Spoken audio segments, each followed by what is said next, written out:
Should we get into this? Sure, let's do it. I think we're warmed up already. Warmed up enough at this point. Now we can get into MC Moist Oyster and the Turgid Sturgeon. Ugh. The worst and best screen names. Or radio names. Call signs. No, usually it would be more like, because usually you have like one person has a longer name and the other person has like a short name. So I guess in this case it would be like MC Moist Oyster and the Sturgeon. And the Sturgeon, yeah. Something like that. Yeah, so it would wind up being like, welcome back to 86.35 in the morning with your host, MC Moist Oyster and the Sturgeon. Yeah. Here on 96.5, The Deck. The Deck. Welcome. You are entering into a strange dimension. A dimension where narratives from across space and time come together.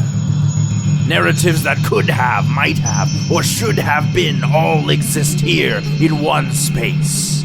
This is CineCasters Ultimate Timeline. Welcome back to CineCasters. This is the show where we watch movies and then pitch them back to one another. Today I am joined by what I am hoping will be the newest member of the CineCasters team, but I won't give away too much.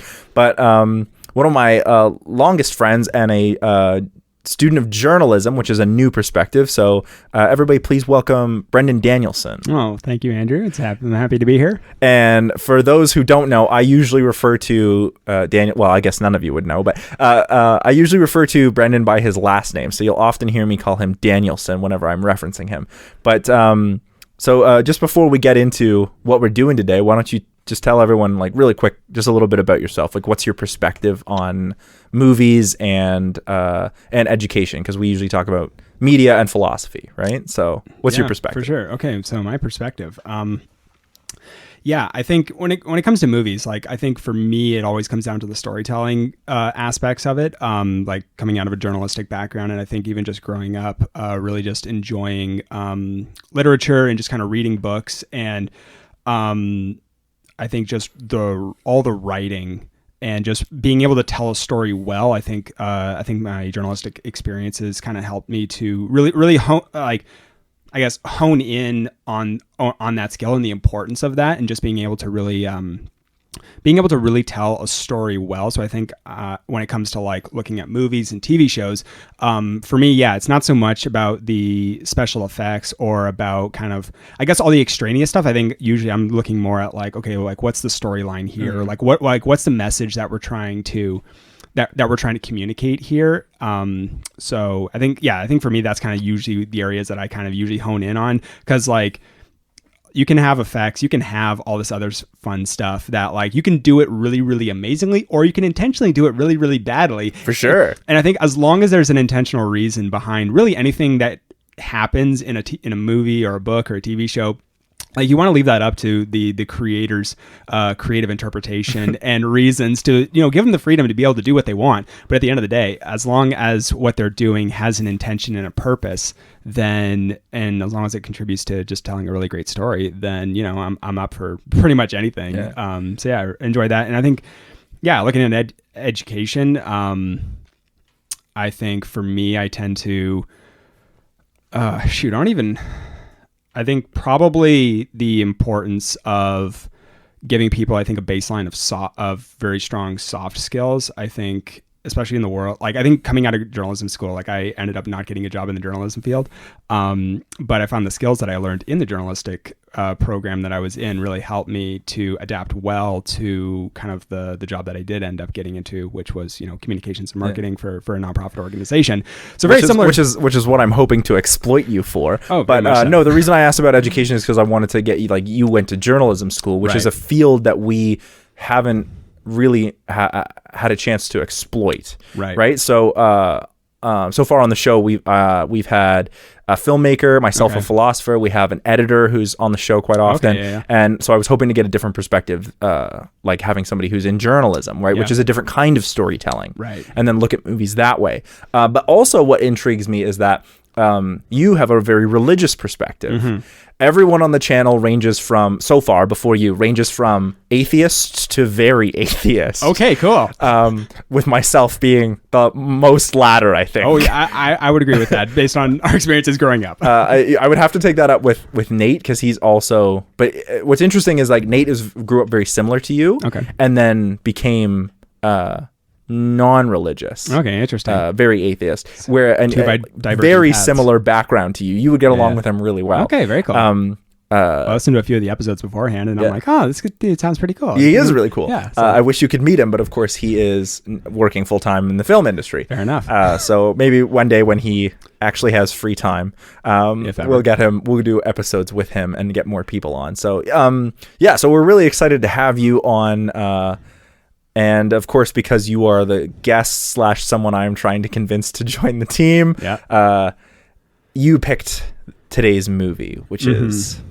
Yeah, so I ended up choosing a Netflix original movie called The Old Guard, starring Charlize Theron and a host of other actors and actresses. Oh, really? Really good actors, Yeah, I thought. actually, the depth of talent on this movie was actually pretty surprising, especially given that like they pretty much only had like two main headlining actors. Which was Charlize Theron and Chiwetel Ejiofor. Yeah. And I gotta say, as far as casting Chiwetel Ejiofor in this movie, it was kind of a weak casting. Oh, really? No, sorry, not a weak casting. That's just how I phrased it. But what I mean by that is like totally underutilized Chiwetel Ejiofor. I would agree with that. I think he has such good skill and prowess, and I think the idea was to set him up as like the quote unquote Charlie of the Charlie's Angels. Probably, yeah. Which I cheekily called Charlize's Angels. Oh, yeah. It definitely had that kind of a vibe. Yeah, to where it, they're like, oh, we're the immortals, and you're gonna be like the guy who like does the tech stuff. I don't know. You know what I mean? The background character that kind of gives them the information. That's kind of what you're expecting. Yeah, he's like the Charlie / Bosley of the Charlize's Angels. Exactly. But I mean, this whole movie screams set up for a sequel. Oh, totally, 100%. But it needs a sequel to make sense. I do think that casting Chiwetel, because at first I thought like he's going to be the bad guy, and he makes a great bad guy for sure. Works. So I was down for that, but then he sort of gets. He's given his own sort of arc throughout the story, but he's very much sidelined. Yeah, it's almost like they wanted to set him up as being like, okay, here's going to be... it's almost like they're setting him up to be the main antagonist, but then he ends up really just being almost like a patsy for the main antagonist that they ended up setting up. But it was like, wait, why did they pick this guy and not Chiwetel? I feel like I'm Chiwetel Ejiofor. Chiwetel Ejiofor. I'm going to keep butchering that name the entire time, and I apologize if he ever hears this. Oh yeah, right. I know. Yeah, it's the internet, so stranger things have happened. It's forever. Yeah, be careful what you say. I know. I'm very scared about that. But yeah, because I almost feel like casting Dudley Dursley.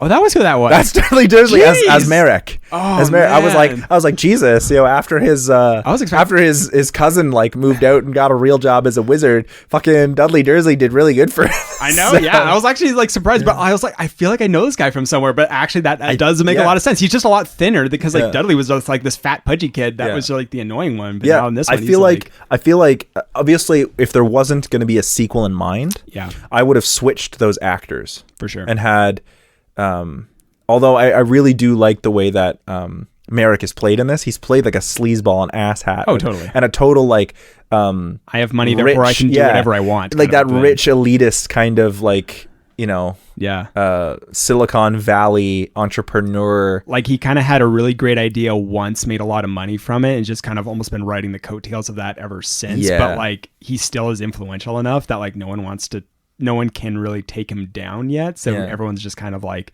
letting him do his thing. Yeah. So this has been a weird movie for me. I had no idea what to expect. Really? I probably wouldn't have watched this movie if you hadn't suggested it. Really, yeah. And not because I thought it was going to be bad, but generally I don't enjoy like high octane action movies. Right. I think that they tend to sacrifice plot for action. For sure. That's kind of the trap of like the high octane action movie. Like Exactly. And this one does this fairly well. Now it is based off of a comic. Yep.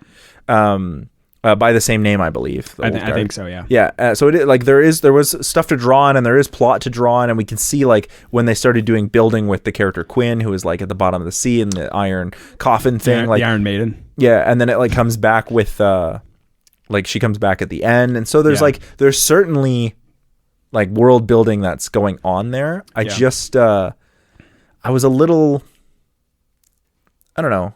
This movie does have plot, but the best movie that I've ever seen, an action movie that still has a plot and works well, is Die Hard.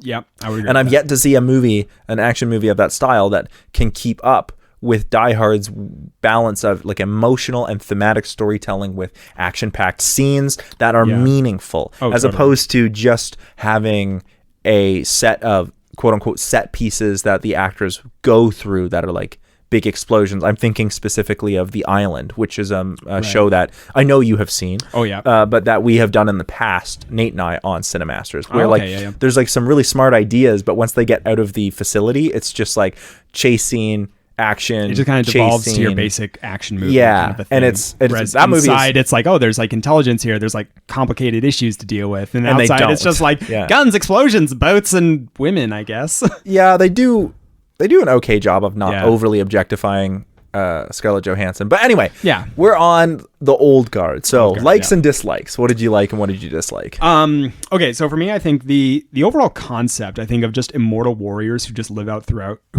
human history, kind of fighting in conflicts and helping people as they could. I really like the concept of it. It definitely reminded me of Wolverine from the X-Men and kind of his vibe and kind of how I think for him, he was just like going from conflict to conflict, whereas I think what I really liked about the particular flavor on this is that they're warriors. So they go from conflict to conflict, but I think what they're trying to do is that they're trying to also help people. Like they're not just trying to kill a bunch of bad guys in a bunch of different eras with a bunch of different weapons.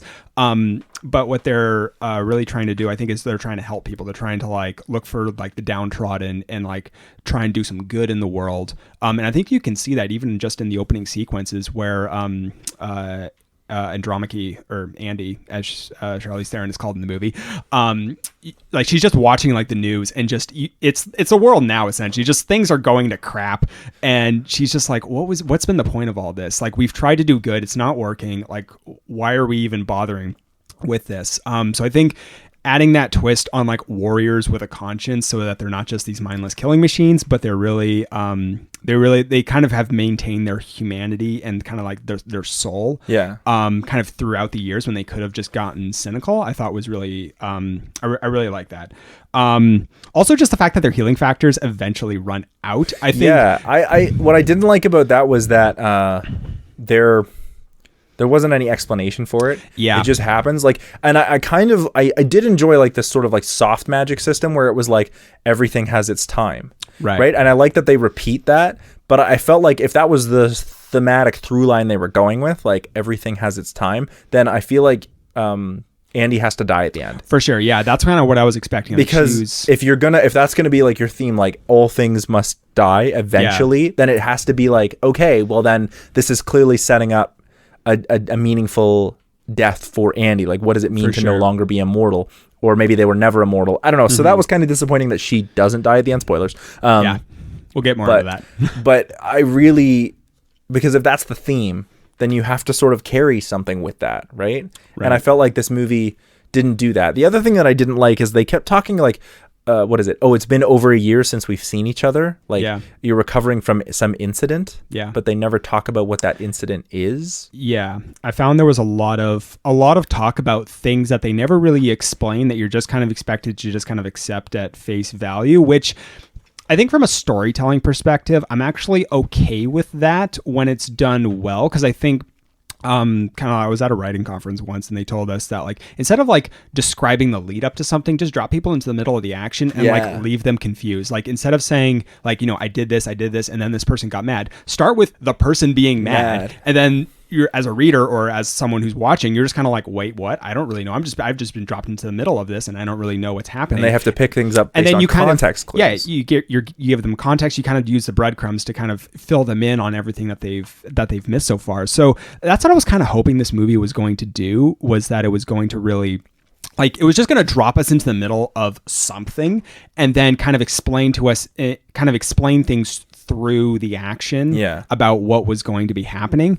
But yeah, no, there was a lot of just kind of things that seemed to either be that they were setting up for a sequel. It was like it was a movie that was created to have a sequel before the sequel has even been approved. Yeah. Which is a very dangerous thing for a movie to do. Because if it's not a good standalone, then chances are there won't be enough demand for it in order for there to be a sequel. But then if you're building it so that there needs to be a sequel and you don't get approved, then all of a sudden you have a movie that just kind of flops and dies. Yeah. Which is unfortunate. I do think that if this movie wasn't like so much setup, there is a good movie in there. And I enjoyed myself watching it. It's a little on the long side. I did feel like the second act, like the middle section of the movie, when they're trying to like have the emotional, like Andromache's not healing and Niall's trying to get like back to her family, that middle section drags a wee bit. There were times I was pausing it to check and see how much longer there was in the movie, because I was just like, oh my gosh, how much. But the action scenes are well done, and the when the mystery is still a mystery, like when they're trying to figure out like, who are these people?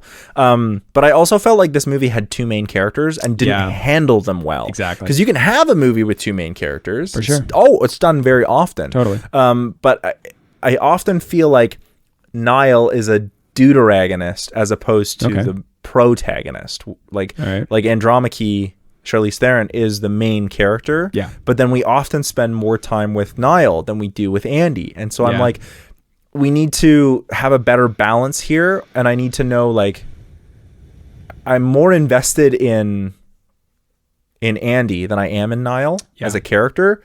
But I feel like the movie's telling me that this is a passing of the torch. And for sure, I see that, but I'm not there yet. Like, what are the stakes for Niall? Mm-hmm. Oh, you can't talk to your family. That sucks, but we've never met her family. We don't know those ties. Oh, like, she's a soldier. Won't her unit? Nope. Yeah, like, they've kind of they established that, you get your throat slit, you come back from the dead, and now all of a sudden no one wants anything to do with you. And all of a sudden, convenient, I can just go missing and no one's going to care. No one's going to care. Or they even talk a little bit, and which I thought was really, really interesting, is how Andy is like super atheist. Yeah. And Niall is not. She's like, my God does exist. And I was like, okay, maybe there's going to be some like religious thematicism throughout this whole thing, and which you could be like, how do each of these people see this? Like, Niall seems to be, Andy seems to be like bordering on true nihilism, whereas nothing we do matters. We're just immortal. Well, because she's been burned out by centuries of just seeing evidence to the contrary that there's any kind of a god for her. That she doesn't believe in any god because she's seen gods rise and fall. Yeah, and she's been worshipped as a god probably more than once. Exactly, and she knows how flawed she is. So like, why would she? But then we see Niall and there's this conflict there that I was like, okay, that could really be interesting to follow through, like both thematically or narratively, and they don't really do anything with that. Yeah, and that would have been fun to sort of set up a parallel between the two characters for sure. Well, and I think also interesting on the religious side was that you had a crusader and a Muslim soldier who had previously fought on opposite sides of a conflict, and then they became lovers. But I was just like, right there in terms of like the religious tension in the group between Andy being on like the one extreme, like you were saying, of being pretty much like nihilistic at that point, whereas Niall is not nihilistic. Yeah. I know, right? That's I had to get not nihilistic, but different roots. Different exactly. Roots. Yeah. So I think it would have been interesting for the two, for Nikki and Joe, the crusader and the Muslim soldier, to really, or would he have been a Saracen? I'm not sure. I would. I'm not a Saracen. He would have been get lambasted of my knowledge of history. I know, right? He would have been of the Middle East. My history is not my particular. He could have just been a soldier, and they never really specify what crusade they were part of. Yeah, there were a lot of crusades. I know. Yeah, some of which almost didn't fail. Yeah, it went for like 400 years. So like he could have been with Saladin. He could have been with literally so many others. Yeah. So like he's just a Muslim soldier who fought in the Crusades. But I really think that those two of them would have a very interesting perspective on their faith backgrounds and what they've experienced. That would have been awesome. They would have both been like very fanatical about their beliefs at the time, but then probably would have tempered that. And I think for them to kind of be almost like, I don't know, almost like the mediators between like, kind of being Andy's religious conscience on the one hand, but then also like, like Niall kind of being able to talk more with Nikki about like, okay, you've been a crusader, you've been like a Christian for like so long. A Catholic, like, I would assume. Yeah, probably. Yeah. Well, he's from Italy, so it definitely would have been Catholic. But like, that would have been interesting to see like the perspective of like an immortal crusader versus someone who's like almost like a Protestant, like I don't know what kind of Christian she would be, but that kind of more modern day Christian, kind of how those two would interact. So. But also like just seeing like if each of the characters had a different like religious perspective or non-religious perspective, like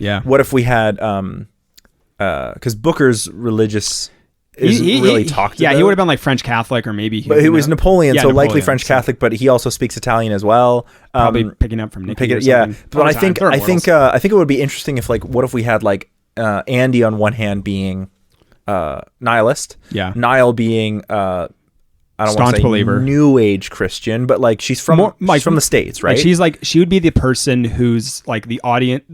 Her beliefs would be the most familiar to the audience now, because they would be very reminiscent of the Christian ideals that we see today, specifically in America. Which would be very much American Christianity. I would say. Which would be really interesting to see her pit against. But also we know she's from Chicago. Yeah. So it wouldn't have been like Southern Bible Belt Christian. She's definitely not like Republican Southern Baptist. She's probably going to be like Democrat, but still very liberal, but still religious. Which would have been interesting to see that against Nico's Catholicism. Yep. Joe's Islam. Yeah, his Islamic faith. But then also how they deal with the fact that Nico and Joe are lovers. Yes. How would Niall deal with that?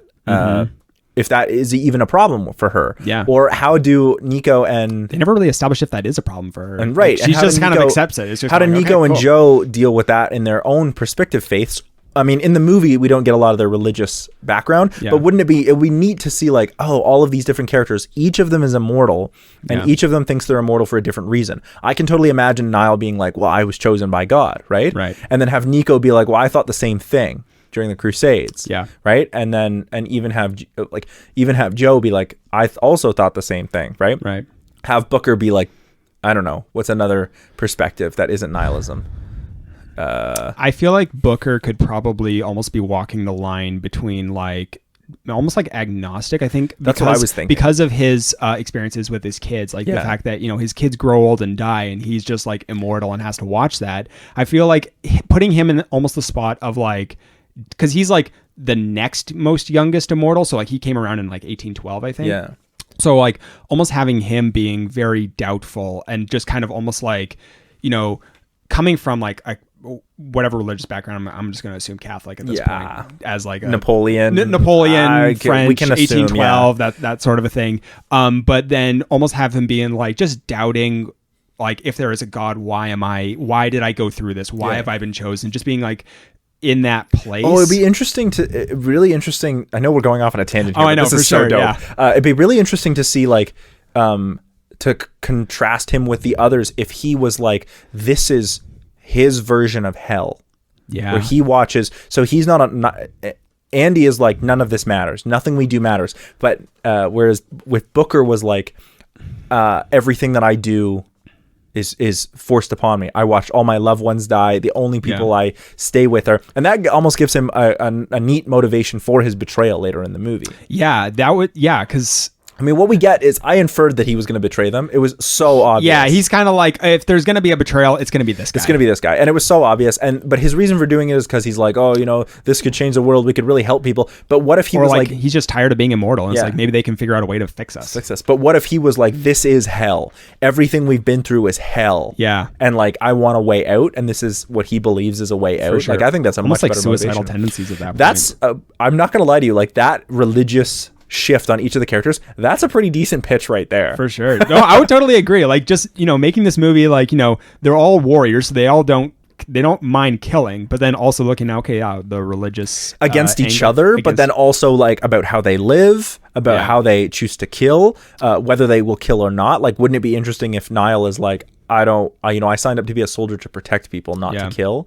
So like, that's a whole, and we don't even have to change the plot that much. Just more competing so historical theories of combat and like all that. Oh man, you don't have to change the plot that much. Keep the plot the same. Just change how they deal with each other internally. Yeah, but then also keeping the focus on the group as a whole. Exactly, but then also be like, when they're not together, they dream of each other. So it's like they are constantly forced to be together. Yeah, and have no idea why.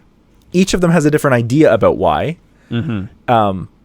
and but clearly they're all warriors, so they were picked for some kind of warrior reason. Exactly. But like, and then I think that's a really great pitch right there. Yeah. Oh, you could just to watch the characters. Totally. Play I don't even need to even say what I came up with. No, everything I'm going to come up with now is going to be like, why wasn't it that? Why wasn't it that? Okay.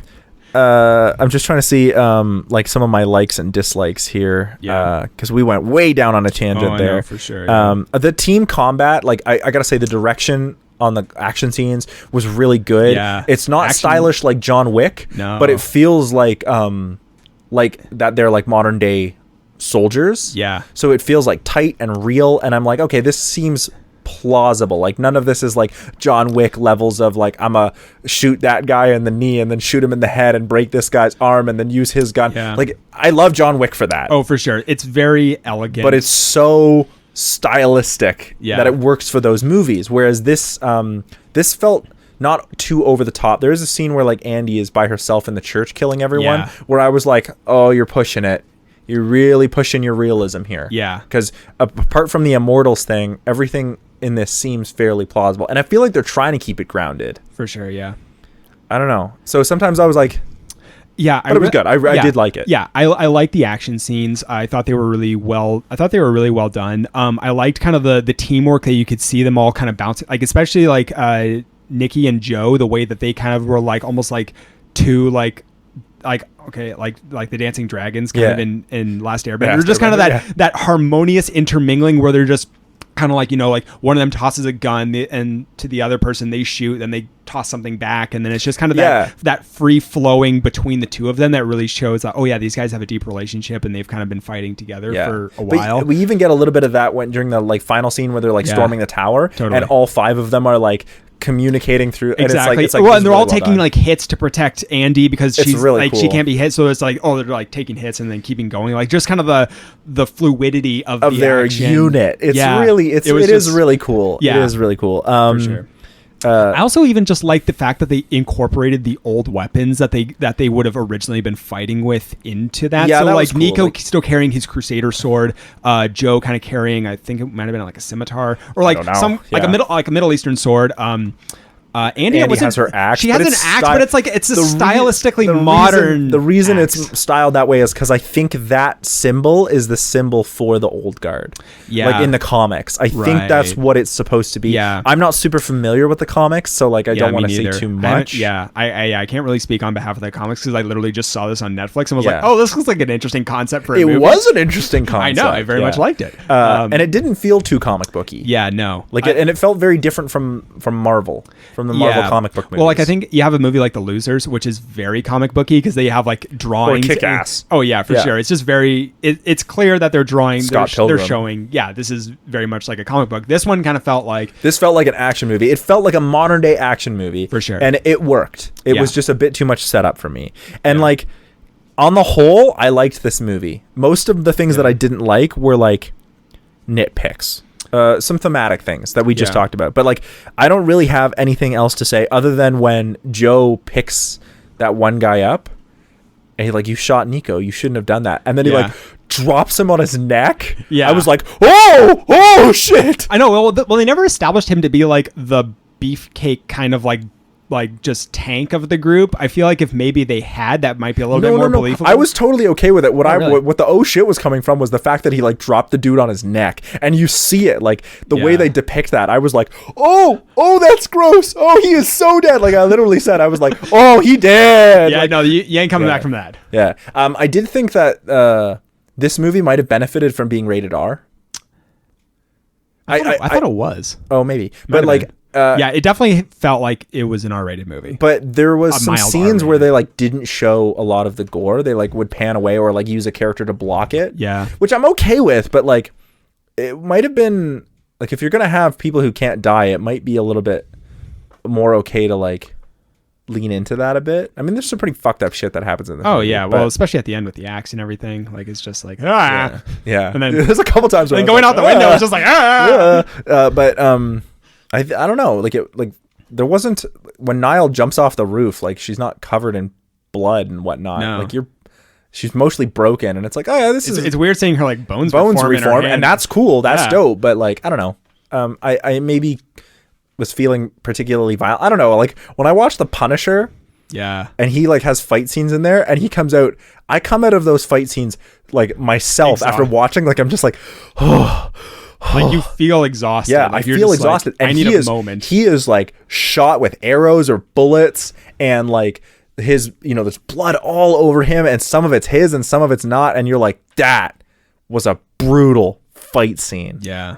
And that's part of the Punisher's aesthetic. So I wonder, I feel like a movie like this would have benefited from something like a that. little And bit more. It's even like more terrifying if you have like an immortal crusader coming at you, or like Andy with like the axe, and there's just blood everywhere, and it's almost like cannot be stopped. It's almost like just a red face. They are just bleeding out from everywhere. They're bleeding more than any one person should be able to bleed, and yet they don't stop. And that would be so dope to see Andy do something like that, especially like after experiencing all this pain and whatnot. Yeah. What if Andy, being the immortal, was like still being, or no longer being immortal, like still being shot, walking towards the enemy, and then just, I thought you weren't immortal anymore, and she's like, I'm not, but she's like still standing, and just like, oh hell yeah, yeah, and like, just taking hit after hit, like Boromir taking the 3 arrows in Lord of the Rings. Rings, just like just that kind of a thing where it's just, any Punisher fight scene. Exactly, yeah, you just keep going after that. Yeah, and then obviously she would die in the end. Oh, totally, yeah. As I said, but I was fully expecting her to die in the end too. I was kind of like, what? She didn't die? What? Yeah. What I like about this movie is that we're coming up with all these ideas because those themes and whatnot are there. For sure, they are there. It's not a stretch to just be like, oh, we're going to insert this or this, and it's just like, no, they gave us a lot to work with. Lots to work with. Unfortunately, we're adding in more, as opposed to what I sometimes like is to be able to just read it, like, oh, that's my reading of this, where this is much more like, oh, what if they had done this, what if they done this. But that's the sign of a well-made movie, for sure. I would agree with that. I would watch a sequel. Oh, totally. I would watch 100%. If there's a sequel coming out, I am going to watch it. Yeah, I'm there for that. I will watch it. I would probably watch it even without doing an episode of CineMasters on it. Totally. Like, I would be like, oh, I'm interested in seeing where this goes. Do you want to start with your pitch, or do you want me to start? I don't really know. Like, maybe I'll go first. Okay, yeah, you can go first. And then you can see like what the flow is and how this works. Yeah. So in my version, we start with Niall in Afghanistan, and there's some action that's happening. And during this action, she gets her throat cut, and one of her unit mates also gets shot and whatnot. Okay. So the next thing we see is she actually wakes up in the hospital. So this is like happening pretty much the same way that it was shot, but this is the first scenes. Right. So there's very little damage under her bandage, like and it's like slowly healing, much the way it was in the movie. Yeah. But her friend in the unit also did die. So the soldiers around her are conflicted. Some of them who are religious are like, oh my God, this is a blessing. And some of the even more religious start thinking she might have been resurrected. Yeah. Like leaning heavily into that. And others are more like, why? How did this happen? Like, you're not even scratched. Niall herself is confused, especially because one of her unit mates lost their life. And so she's like experiencing some survivor's guilt, but it's to the nth degree because she's like, I died. And her unit mates are also like, yeah, you died. Yeah. Like, this is indisputable. there was no pulse. Like, so I mean, no doctor was around, but yeah. So some of the other soldiers like ask her about the skin graft and whatnot, but the doctors are like, we didn't do a skin graft. Like, she came in and was already fully healed, like, or mostly healed, right? So we just did what we needed to do to patch her up. So when some of the other soldiers figure out that she had survived, they get into a fight. So Niall holds her own, but it's like 3-on-1. So she's getting like the shit kicked out of her. So when her commanding officer shows up, he like puts a rest to it, and he's like, I want you to pack your bags. We're going to send you to get some tests. So you're like homebound or wherever, but we're going to send you to get your tests. Send her to Germany. I think. Military Air Force Base. Yeah. So they're going to send her. So that night, Niall dreams about 5 other people. So people she's never met before. There's 3 dudes and 2 women. Okay, interesting. But one of the women seems to be screaming and has wild eyes this whole time. So before she leaves, the commanding officer introduces her to a man. She's like, this is a guy like I want you to meet. He's going to be looking after you. So this guy is like, hey, I know you're confused, but I really like things are going to be okay. We're going to do some more tests. But before they can finish the conversation, the commanding officer and this new guy in the suit are both killed by this mysterious woman that shows up. Yeah, let me see where we're at. So Niall and the woman fight. But Niall is easily overpowered, and then she's kidnapped. So in the middle of the desert, Niall tries to escape, but the woman stops her. They fight again until she gets fed up, and the woman basically just like, she's like, I don't have time for this, and just points a gun like point blank at her head and just shoots her. Yeah. And Niall, the screen goes black, and we see what looks like numbers flashing. Okay. All right. Sorry. Also, the first time Niall died, we hear like some faint sounds in the distance, but we can't quite tell what it is. But like the screen goes black and we hear some faint sounds. So now we see what looks like some numbers flashing. So it's like, what? Sorry.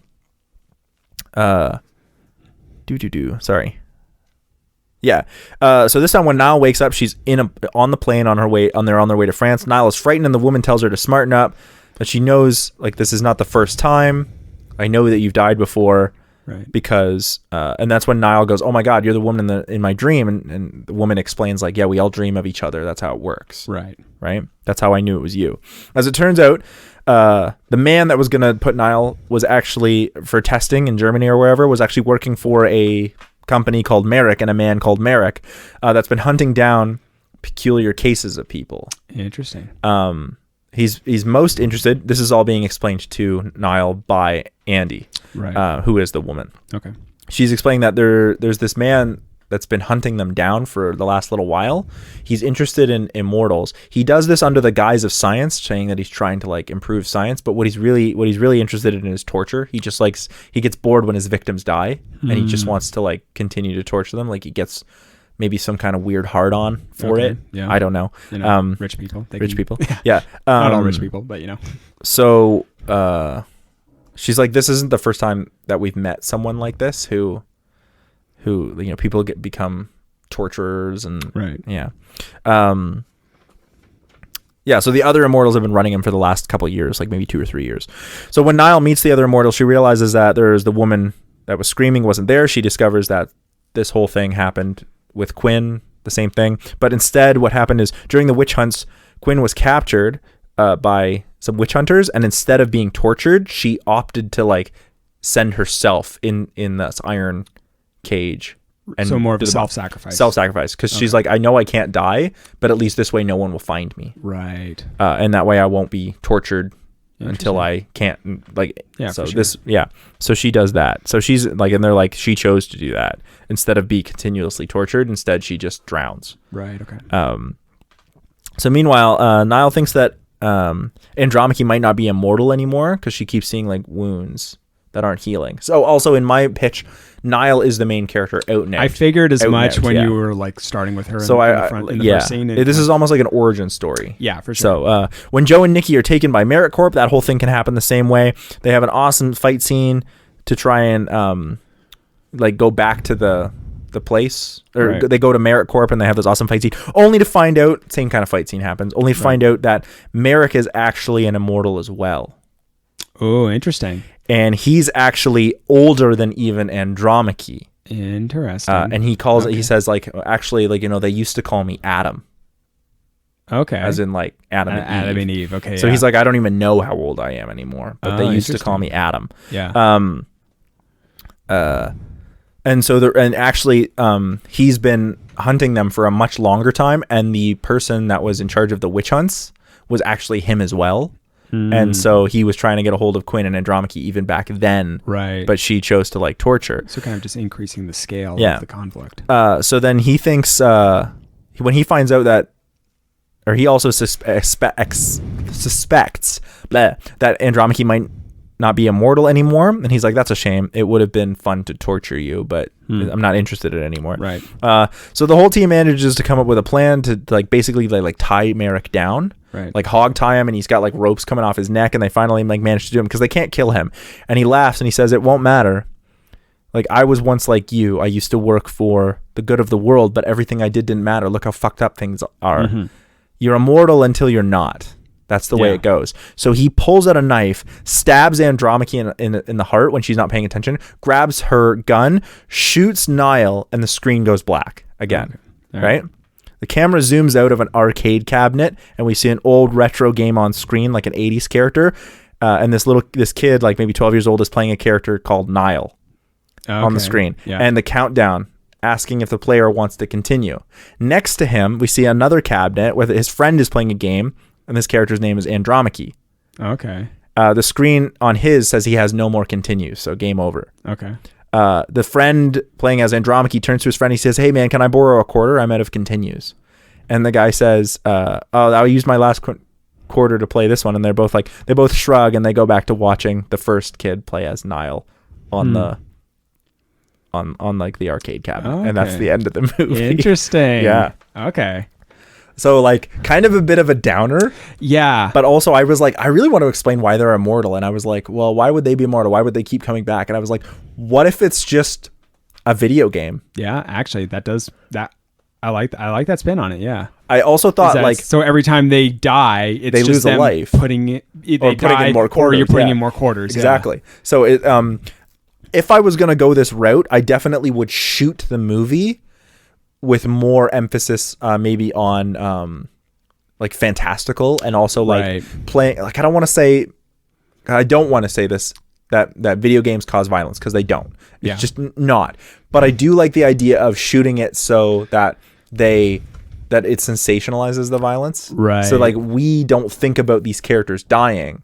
Yeah. But like every time they die, we just put in another quarter. Right. And we get to watch, right? Exactly. So you yourself, the audience, and watching this movie, by watching the movie, you put your quarter in and you watched this happen. Yeah. So it's almost like you're complicit with the violence. Oh, and that's why I was like, I would make this movie way the fuck more violent. Yeah. Well, because video games can get away with being more violent because it's just like. But again, I want to stay away from video games cause violence. That's not the point. The point I'm making is like this kind of sensationalized violence about like when you put your quarter in, you bring them back to life so you can watch them die again. So as long as you have the money to keep putting it in, death is essentially meaningless. Right. And so by watching the movie, are you complicit in this kind of violence? Right. I mean, I'm not saying whether that's right or wrong. I'm just saying that that's maybe something we're thinking about. I also think this is a really neat way to think about why they keep reviving. Rebirthing. It's not really rebirth. It's not reincarnation. Reviving? Reviving is the word I'm going to go with. Okay, yeah. Let's go with or just not dying. Revival, yes. Yeah. So I really wanted to play with that. This was a fun pitch to write. Yeah, because I think there's a lot there, as we discovered just in our conversation. Oh, totally, yeah. Yeah. So many different directions. Yeah, so I really like that. Although it's a bit of a sad ending. Usually I go for a much happier ending. Yeah, but I think sometimes a sad ending done well can be just as good as a happy ending. I think sometimes we feel like, oh, if a movie needs to end happy because we want the audience to be happy. And I think for some movies, like there's times when you just want to watch a happy movie. Oh, hell yeah. I'm a sucker for a happy ending. Exactly. But I think there's other movies where it's like, it would be unrealistic to the story to have it be happy. Because like we were saying, we were both expecting Andromache to die at the end of that, just based on the themes that they were saying. It was like for her to die. But it felt like, as I said, sense. it felt like a passing of the torch. Yeah. This is Andromache's story as she because the way it was presented to me is the reason that she becomes, or the way the theming, at least my reading interpretation of it, was the reason she becomes immortal or becomes mortal again is because Niall is now the new immortal. Yeah. So there can only be so many of them at one time. Right.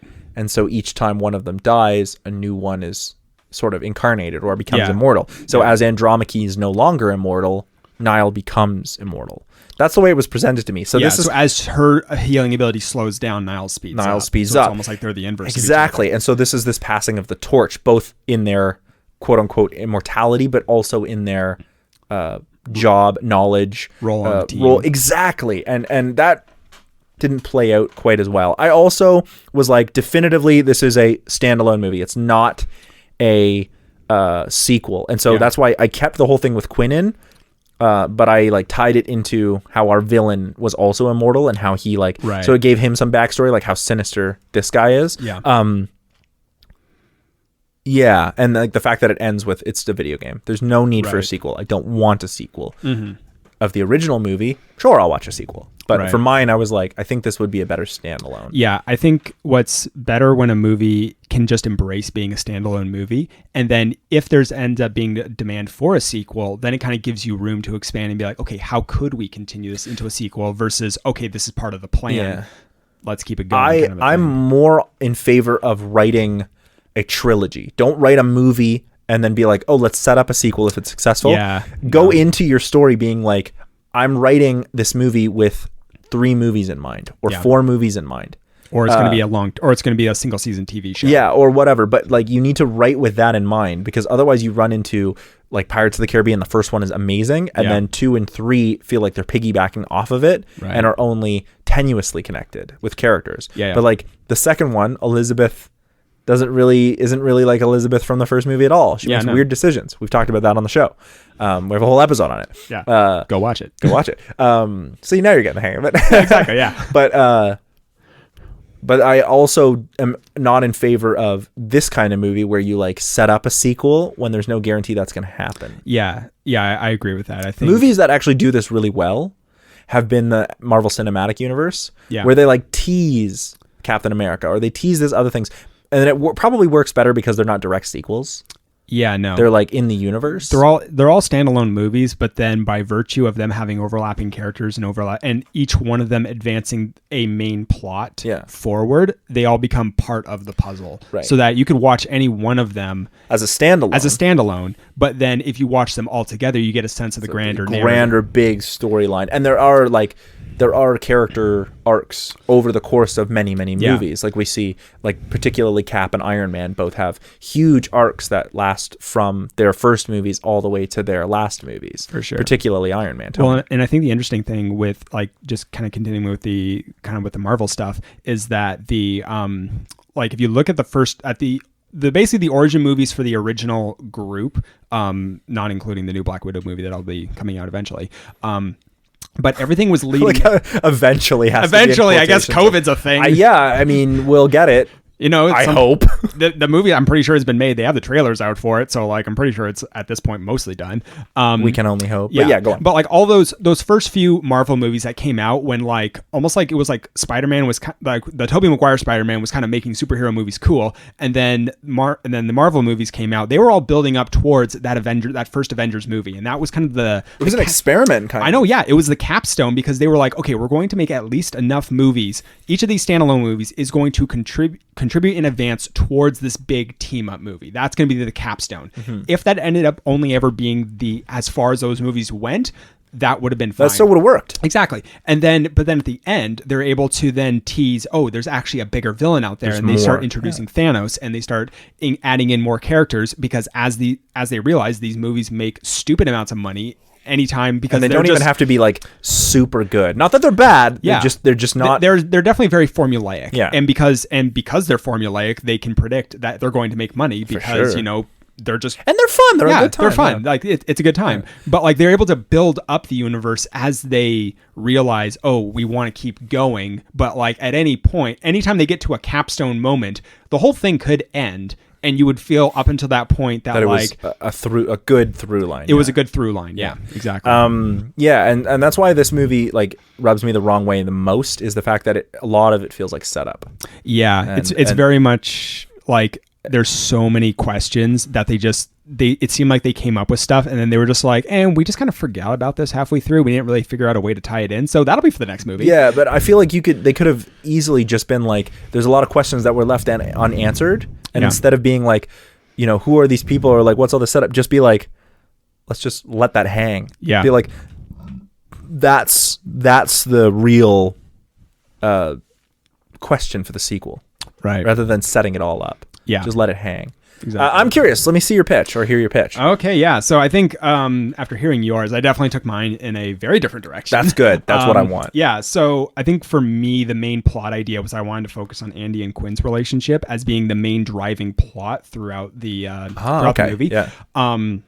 So essentially, movie is going to start out very similar to how it did. You have the team in the present. They're burdened by immortality. They're like, it's not like they're realizing how much of a curse it is at this point, and they're just like. And they're realizing that, and they've seen the state of the world. They're feeling discouraged. It's getting worse. Everything they've done throughout the years just doesn't seem to have meant anything. And so they're still going to go on the rescue mission to get to save the schoolgirls. And that's kind of more just like a setup to show kind of what they are, what they can do. Actually, I'm going to interrupt you. Sorry. Okay. I really liked that they did this whole like set up to save the schoolgirls because it made it feel more real because like we've seen a lot of that happening in the Sudan and like areas throughout like the Middle East, like just these kinds of abductions going on And to me, I thought if that's the direction they went in, I would have been like, this is interesting. Like, that's really politically poignant. For sure. And I think it also sets up the intentions of the group to be like, we will kill people, but we're doing it in order to protect innocence. Yeah. And I think just setting up the group to be that kind of a force in the world. Yeah. I really like the movie kind of up to that point. But then in the setup moment, when it's like they realize they're in a metal room and then suddenly the lights come on and they're like, ah, crap, here we go. And then they all get shot. The setup I would have for that is that it's actually the CIA trying to capture them versus Copley getting proof to bring to the pharma company. So for me, I actually axed the entire pharma company element out of the movie. Okay. And really set up Copley to be kind of the main antagonist. Yeah, well, I mean, why wouldn't you? I know, yeah, because I was just like, I want to see this guy. Like, he's amazing. Like, this guy seems like he's intelligent. He's like, working. Has had experience with the CIA. He's like, he knows how to track them. Like, this guy is like a good kind of pursuit challenger for this team as they go throughout the movie. Plus that like kind of double cross at the end is like sets him up as like your villain. Like, it makes him feel like, oh, you set us up and now everyone knows about us, or like people we don't want to know about us, and you did this. So like, it gives us motivation to... For sure. And I think for me, what I would do is I would have the audience know who Copley is, but not have the team actually know what he looks like. So he's always kind of an unseen figure in the background, kind of pulling strings, but never actually gets seen by the team. Okay. So he's... basically, I would have them like, for the reason for the CIA wanting to capture them is essentially for espionage purposes. Like, what could the CIA as spies do with immortals? Probably a fair bit. But then his personal motivation is still that his wife is actually currently dying of ALS, and he is wanting to see if there's anything they can use from them to heal her. Yeah. So he's got more than one motivation. It's not that she's already dead. It's that she's recently diagnosed. And so there's that urgency that kind of motivates why he's like pursuing them so much. And I kind of imagine him almost as like a historian or an archaeologist who has noticed a pattern of people showing up repeatedly throughout history. And you kind of get that with like the kind of the crazy conspiracy board that he has. I was getting some... what's that? The Always Sunny in Philadelphia vibes? Yeah, exactly. Like, yeah, very much. What's the name of the character that he keeps saying? Can we talk about the mail? I'm dying to talk about the mail. Yeah, exactly. Yeah. Kind of very much that. But then kind of like almost like in a backstory kind of a thing. Like, the reason he's with the CIA is that he would basically publish a book prior to the movie about his findings about this group of immortals that the CIA kind of contracts him to track them down and will continue funding his work to kind of find them. So that's kind of more background on kind of... I'm not sure like how you'd incorporate that in, but it's almost like, okay, that you could add that in later. If he's talking to someone about how he got involved with the CIA. So then they manage to escape. They come out of that fight, and then they realize that they're being hunted. In terms of the abilities, I would want to establish fairly early on that they do have they have the healing factor, but then also a telepathic connection with one another that's more based on their emotions, so that they can't really... So it's like an empathic. Yeah, so more of an empathic connection. So that's not that they're reading each other's minds, but that when they're feeling extreme emotions, they realize that. So that's why it would then explain why they trigger those dreams of each other. Because those are usually... Because in the movie, when they show those are usually moments of extreme duress that each of the people are in. That's really cool. I really like that, actually. Yeah. Yeah, and then I think what would be interesting is if the healing factor could be overcome via extreme methods such as decapitation or being burnt alive. I think establishing that as long as they're capable of cellular regeneration, that they wouldn't die. And I think what this would do is that it would help make clear the limits and structures of their abilities so that the audience knows the stakes and kind of what to expect from them. So we kind of get a sense of like, this is going to be like, we know... Once we know what the limits of their abilities are, then it's like, okay, they're really hard to kill. They probably won't be killed, but like, we know if they're going to be going up against something that, that could probably kill them, or that's not going to have any chance. So you kind of know what the stakes are in the situation, kind of once you know the extent of their abilities. Yep. So then once they've escaped kind of that night, again, they kind of have that nightmare sequence, but I would change this nightmare so that Andy has the same recurring nightmare about Quinn, her being in the Iron Maiden, drowning over and over, and just being racked with that kind of guilt, and just kind of having had those making it clear that she's had these nightmares for a while. Yeah. But then the others have a dream about the newest immortal, Niall, having her throat cut by an insurgent, and then waking up afterwards in the military hospital. So that whole scene of her kind of that just kind of would get cut out, and kind of more just like they see kind of like the flashes of that happening. And so then that felt really disjointed in the movie. Like we cut to this new character, and then we cut back to them, and then we cut to them dreaming about her. It wasn't very well done. Yeah, so I would just kind of like cut out that whole scene and just kind of have it like tell it in through the dream as like flashes, because really that's the important thing. And then they could all focus on different elements and then kind of come together to really realize that. So then they figure out where she is, while at the same time I would have Copley's team intercept a report from like the medical doctor or something, and then they realize there's a new immortal in play. Okay, we need to get her now. So now both groups then get into a race to get to her, which results in another action sequence as they kind of break her out of the military base. And I would have like the immortals, they managed to escape with her, but then Booker ends up getting tranquilized and captured during the fight. Just to kind of like, I wanted to still keep the betrayal in there, but then kind of have a little bit more of a believable setup for that.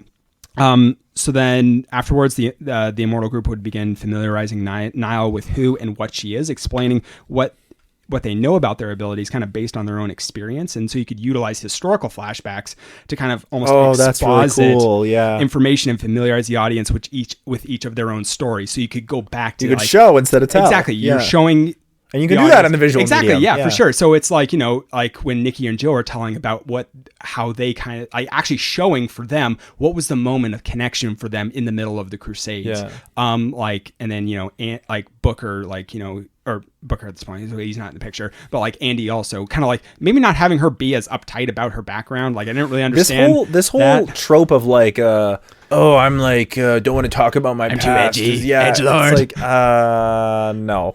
I would have her be more open about that, making it clear. Okay, I'm pretty sure she's from ancient Greece, but they never actually really established that. Yeah, she could be from like Troy, maybe Mycenaean. I don't know. There's a lot of places she could have been from. Yeah. Anywho, so then that night, Niall also now has a nightmare about Quinn drowning repeatedly, exact same as Andy. However, she gets a little bit more information about the part of the ocean. I would have her like seeing a landmark or something significant that Andy hasn't. So Andy's always more focused on Quinn's emotions. Like a shipwreck or something like that? Or maybe even just like a rock outcropping or like a major, like some kind of a thing of like a landmark. It could be a church. It could be a building or a coastline. She'd be underwater, right? She'd be underwater, but I would have a shipwreck. Yeah, it could be a shipwreck or something. That's why I say that, but I hear what you're saying. Like just more of a landmark. She gets something more than Andy. And then she kind of talks about this and they kind of think, oh, she's having the same nightmare. But then she tells this new information. Now Andy is all of a sudden, now she's like rejuvenated almost about now they have a chance to find Quinn after all this time, after she had given up. So now she marshals the team to then track Quinn down and then bring up the Iron Maiden that she's trapped in. So that's now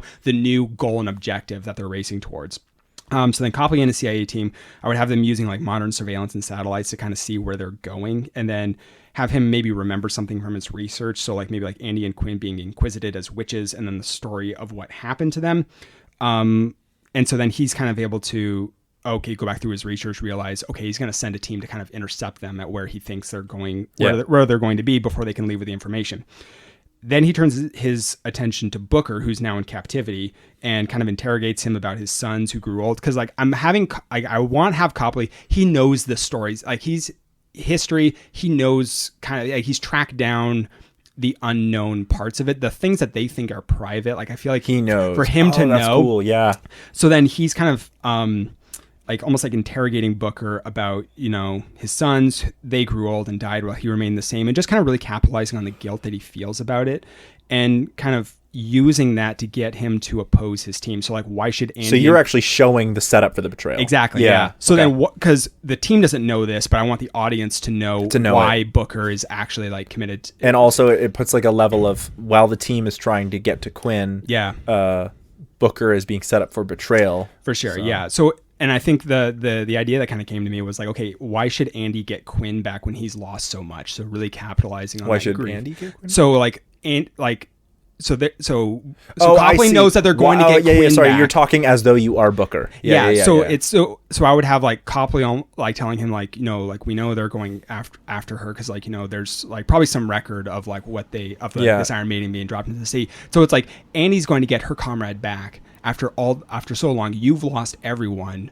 Like why should she get that? Why not you? That? Yeah. And I think maybe even before that, even establishing that tension between the two of them as like, you know, maybe he's just kind of given, he's kind of trying to almost discourage her from like, anytime this comes up, he's just like, why even bother? We've had to give up so much. Yeah. Just forget about her. It's just like a losing battle. And so then this is just pressing more into that pain point for him. So then I would have him allow Booker to escape while secretly implanting a tracker or something, knowing that knowing that the first team he sends in isn't going to succeed, so almost like lambs to the slaughter, but like wanting the Immortals to think that they fended off to another attack, whereas Booker's actually kind of like the main thing that he's going to use.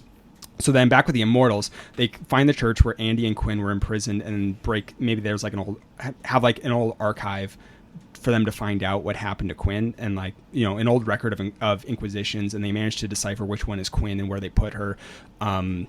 And kind of like, okay, where, like, I'm not sure if it's like a ledger of like, here's what we did to these kinds of people, or if it's like a notebook that like one of the priests had about like this like crazy immortal witch that we put into an iron coffin and dropped into like this part of the sea or something. That sounds way more metal. Yeah, so then as they're finding this, CIA team shows up and another big fight ensues in the church, but then have it move into a street battle as the team runs and fights while trying to get to the wharf and get on a boat because now they know, okay, where they're trying to get to. And then Booker shows up during the fight, kind of pretends to be on their side, helps them to escape. Copley calls the survivors of the team off because I'm assuming there's going to be some bloodshed. Maybe have like 2 of them survive or something. And then kind of uses the tracker that he has implanted in Booker to kind of follow them from there.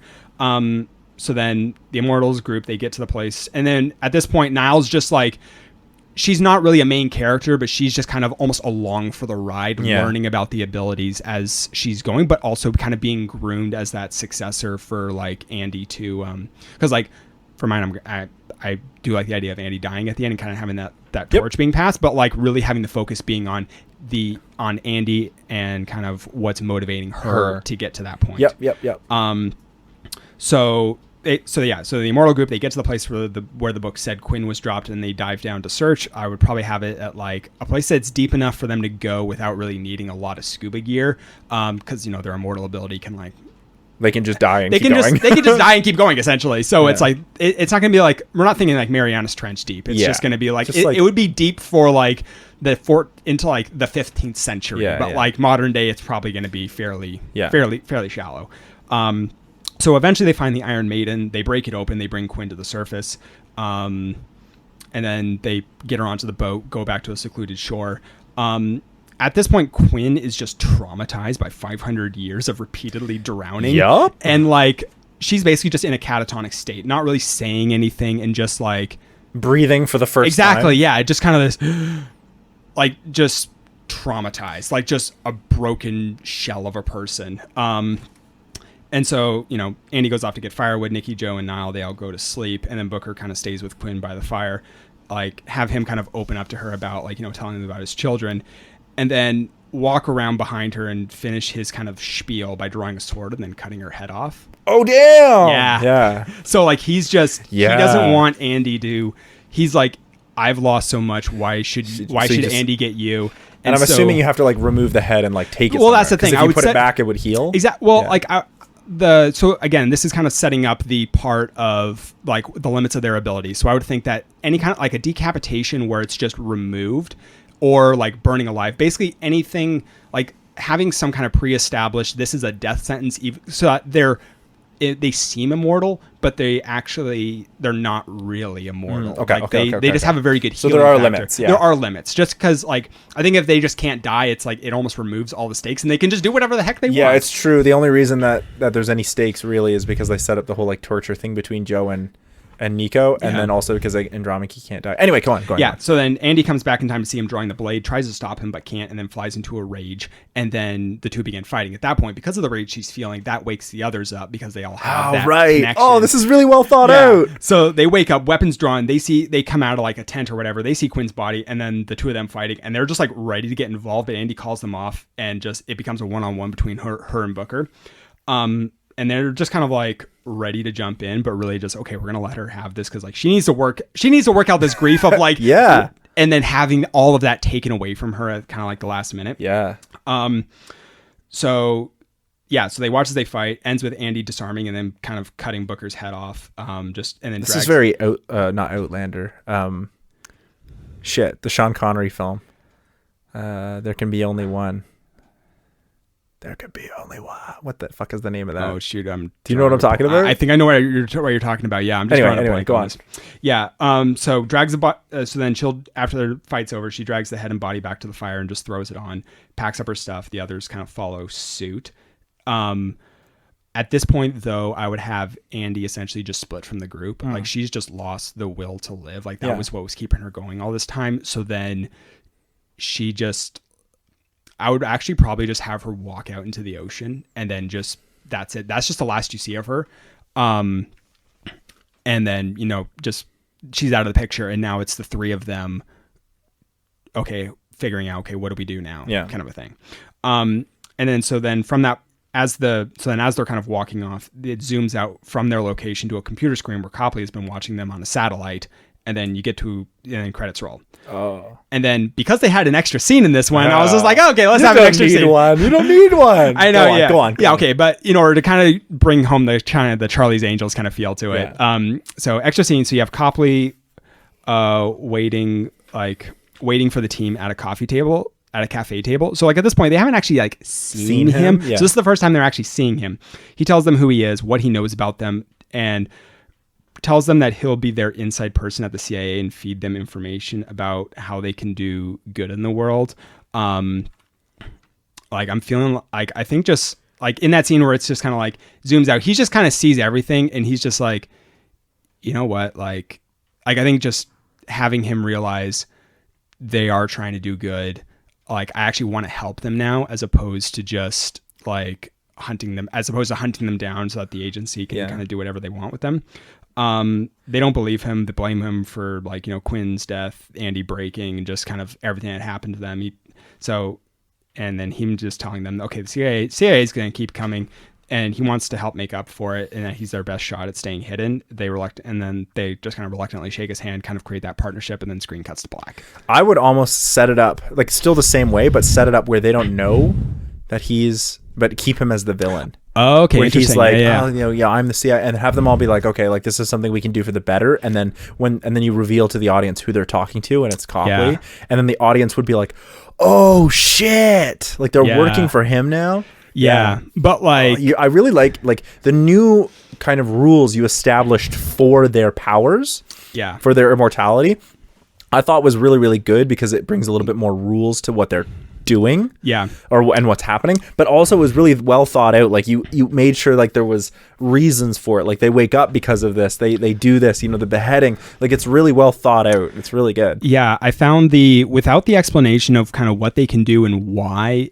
I found within the movie it kind of led to a lot of Deus Ex Machina scenes, because then it's just like, oh, now this thing can happen. Why? Because it's like, oh, we've just decided it allows you to kind of fudge the rules on things, and you can just make things up as you go in the movie, and just like, oh, this is now a thing, that's now a thing, and it's just kind of like, wait, what? Like, I don't know. But I think as soon as you create the boundaries of the sandbox that you're now playing in, now the audience knows what is and is not exactly acceptable. So then I'm a bigger fan of hard rules anyway, like hard systems, because and I often like when characters use those hard systems to their advantage, like exploit them. I think that's just cleverly done. Soft magic, soft worlds can be great, they can work, but I am a bigger fan of hard. And so like when you establish those rules and how they work, then it becomes like, oh, we can really use this to our advantage. We can really see how can we exploit these rules as a writer, how can I exploit them, and how can my characters exploit them as a I don't want to say plot device, but you know, if they're trying to overcome an obstacle, how can they use this to their advantage? Right.